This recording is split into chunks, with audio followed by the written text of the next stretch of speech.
उपस्थित आज इस पवित्र दिन के अवसर पर इस पवित्र कार्य के लिए आज दो महान कार्य आप सबको समर्पित हुए हैं। एक अग्रवाल भवन, उसका उद्घाटन हुआ है और दूसरा हमारा नंदी एवं कामधेनु गौशाला, उसका भी भूमि पूजन हुआ है। मैं इसकी आप सबको बहुत बहुत बधाई भी देता हूं और आप सबको, मेरे आदरणीय यहाँ बुजुर्ग बैठे हैं, मेरी माताएं बैठी हैं, बहनें बैठी हैं और हमारे युवा साथी यहाँ बैठे हैं, आप सबको मैं दोनों हाथ जोड़ करके राम राम करता हूँ, आप सबको प्रणाम करता हूँ। आज मेरे लिए गर्व की बात है कि जब हमारी बेटी बहन आज पहली बार दिल्ली की मुख्यमंत्री बनने के बाद जुलाना में अपने पैतृक घर में आई है, उस समय पर आज अग्रसेन धर्मशाला का ये निर्माण भी हुआ है और मुझे ये भी खुशी है कि ये अग्रवाल धर्मशाला का जो निर्माण हुआ है, मित्रों, ये निर्माण सीमेंट या कंक्रीट से बनी एक इमारत नहीं है। ये हम सब के लिए ये गर्व की बात है। ये महाराजा अग्रसेन जी के उन महान आदर्शों और सिद्धांतों का ये जीता जागता प्रमाण है, जिसका आज ये समाज को समर्पित हुई है। मुझे ये भी खुशी है कि महाराजा अग्रसेन जी ने हजारों वर्षों पूर्व समाज को एक नई दिशा देने का कार्य ये महाराजा अग्रसेन जी ने किया है और मैं महाराजा अग्रसेन जी को भी श्रद्धापूर्वक मैं नमन करता हूं, उनको प्रणाम करता हूं। महाराजा अग्रसेन जी जो धर्म, सेवा व समरसता के सच्चे ध्वजवाहक थे, उन्होंने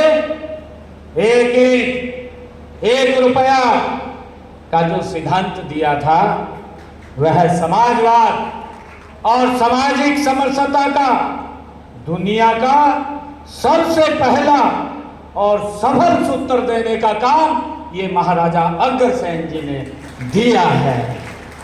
उन्होंने सिखाया भी है कि समाज किसी एक व्यक्ति से नहीं बल्कि सबके सहयोग से, सबके साथ ये बनता है, आगे बढ़ता है। उन्होंने हमें सिखाया है कि समाज सबसे अंतिम व्यक्ति की चिंता करना ही सच्चा राजधर्म है। महाराजा अग्रसेन जी ने वो बोलते थे कि सत्य, अहिंसा, शर्म का पथ दिखलाने वाले राजधर्म में भी मानव धर्म निभाने वाले, संस्कृति के प्रहरी, न्याय के भगवान, ऐसे थे हमारे महाराजा अग्रसेन महान।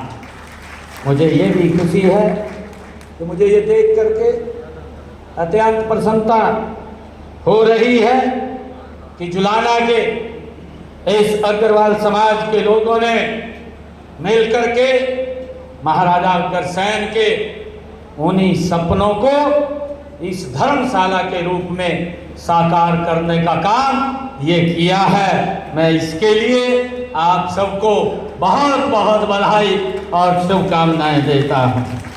यह धर्मशाला ये सरल समाज की धरोहर है। यह इस क्षेत्र के गरीब परिवारों के लिए एक बहुत बड़ा ये सहारा बनेगी। अब किसी गरीब बेटी के विवाह के स्थान पर चिंता करने की जरूरत नहीं है। किसी सामाजिक या धार्मिक आयोजन को खुले में करने की आवश्यकता नहीं है। यह धर्मशाला सामाजिक समरसता का ये केंद्र बनेगी, ये मेरे लिए गर्व की बात है। मैं इस पुण्य कार्य के लिए अग्रवाल समाज के सभी दानदाताओं को और पदाधिकारियों को और उस कार्यकर्ताओं को हार्दिक साधुवाद देता हूं, जिन्होंने अपना तन, मन और धन इस महान यज्ञ में समर्पित किया है। आपकी यह सेवा भावना आने वाली पीढ़ियों को ये प्रेरित करती रहेगी। मुझे खुशी है कि आज आदरणीय रेखा गुप्ता जी, हमारी बहन, आज हमारे बीच में आई हैं। मैं कहना चाहूँगा कि ये साधारण परिवार के बच्चे ही आदरणीय नरेंद्र मोदी जी के नेतृत्व में और भारतीय जनता पार्टी के नेतृत्व के अंदर भाइयों आज देश और प्रदेश को विकास की एक नई ऊंचाइयों के ऊपर पहुंचाने का काम ये साधारण परिवार के बालक कर रहे हैं। भाइयों, ये हम सब के लिए बड़े गर्व की बात है और मुझे ये खुशी भी है। मैं बधाई देना चाहूँगा रेखा गुप्ता जी को कि एक साधारण परिवार के अंदर जन्म लेकर के और एक विचार के साथ जुड़ करके, वो विचार जो पंडित दीनदयाल उपाध्याय जी ने दिया है, और इस विचार को देश के यशस्वी प्रधानमंत्री आदरणीय नरेंद्र मोदी जी आगे बढ़ा रहे हैं। मैं ये देख रहा हूं कि आजादी के बाद अगर भारत ने विकास की एक नई ऊंचाई छुई है तो 2014 के बाद ये नरेंद्र मोदी जी के नेतृत्व में ये भारत गति से बदला है। और मुझे ये भी खुशी है क्योंकि हम सब देखते हैं जब ये भारत बदल रहा है तो आदरणीय मोदी जी नए नए इस भारत को विकसित राष्ट्र बनाने के लिए नए नए प्रकल्पों के साथ आगे बढ़ा रहे हैं। मुझे खुशी है कि आदरणीय प्रधानमंत्री जी जब एक शब्द बोलते हैं, ये दुनिया की आर्थिक मजबूत तीसरी शक्ति बनेगा, तो देखते देखते ये 11वें स्थान से भारत तीसरे चौथे स्थान के ऊपर आकर के ये खड़ा हो गया है। भाइयों, इसके पीछे एक विकास की भाइयों बड़ी गाथा है और इसके पीछे एक काम करने की बड़ी सोच है और उस कारण से ये देश 11वें स्थान के आकर के आज चौथे स्थान के ऊपर दुनिया की आर्थिक शक्ति के रूप में खड़ा हुआ है। भाइयों, हम तो देखते थे कि इस प्रकार का एजेंडा ये पूर्व की सरकारों का नहीं था, उनका एजेंडा कुछ और था और उस एजेंडे के ऊपर काम करते थे। परंतु आदरणीय मोदी जी के नेतृत्व में हमारी दोनों सरकारें, आदरणीय हमारी बहन रेखा गुप्ता जी दिल्ली में और हरियाणा के अंदर, आप सबके आशीर्वाद से हम हरियाणा और दिल्ली को मिलकर के आगे बढ़ाने का काम करेंगे। आदरणीय प्रधानमंत्री जी को उस सपने को जो उन्होंने देखा है कि 2047 में यह भारत विकसित राष्ट्र बनेगा, उस विकसित राष्ट्र को आगे बढ़ाने के लिए हमारी दोनों स्टेटें आदरणीय प्रधानमंत्री जी के साथ कंधे से कंधा मिला करके भाइयों उसको आगे बढ़ाने का काम करेंगे। मुझे खुशी है कि भाइयों ये एक विचार के साथ ये सरकारें काम करती हैं, जिनकी एक सोच होती है और वो सोच वो रेखा गुप्ता जी में है।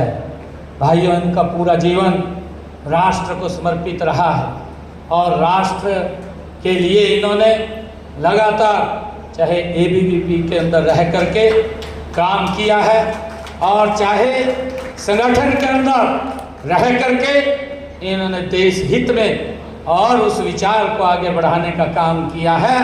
तो एक साधारण परिवार के बालक को जब एक महत्वपूर्ण जिम्मेवारी के ऊपर बैठाते हैं तो उस पर देश को गति से बढ़ाना उनकी सोच भी है, उनकी नीति भी है, उनकी नीयत भी है और दिल्ली विकास की नई ऊंचाइयों को छुएगा।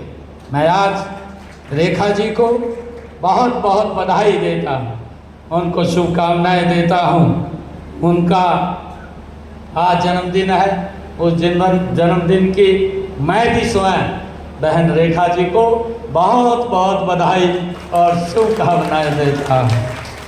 अंत में मैं एक बार फिर महाराजा अग्रसेन जी के चरणों में नमन करता हूँ और साथ ही इस धर्मशाला के निर्माण के लिए समस्त अग्रवाल समाज की और जुलाना की जनता को मैं पुनः बहुत बहुत बधाई और शुभकामनाएं देता हूं। आइए हम सब मिलकर के संकल्प लें कि महाराजा अग्रसेन जी के दिखाए हुए मार्ग पर हम चल करके समतामूलक, सद्भावनापूर्ण और मजबूत समाज का निर्माण करेंगे। महाराजा अग्रसेन जी ने जो हमें रास्ता दिखाया है, उस रास्ते को आगे बढ़ाने का हम सब मिलकर के काम करेंगे। आज मैं यहाँ आया हूँ, मैं हमारी गौशाला और इस धर्मशाला, इन दोनों के लिए मैं 31 लाख रुपया मैं यहाँ दे करके जाता हूँ। आप सबका बहुत बहुत धन्यवाद। जय हिंद, जय भारत, जय भारत माँ। एक जोरदार जयकारे के साथ भारत माता के, भारत माता के, महाराजा अग्रसेन के, महाराजा अग्रसेन के बहुत बहुत धन्यवाद।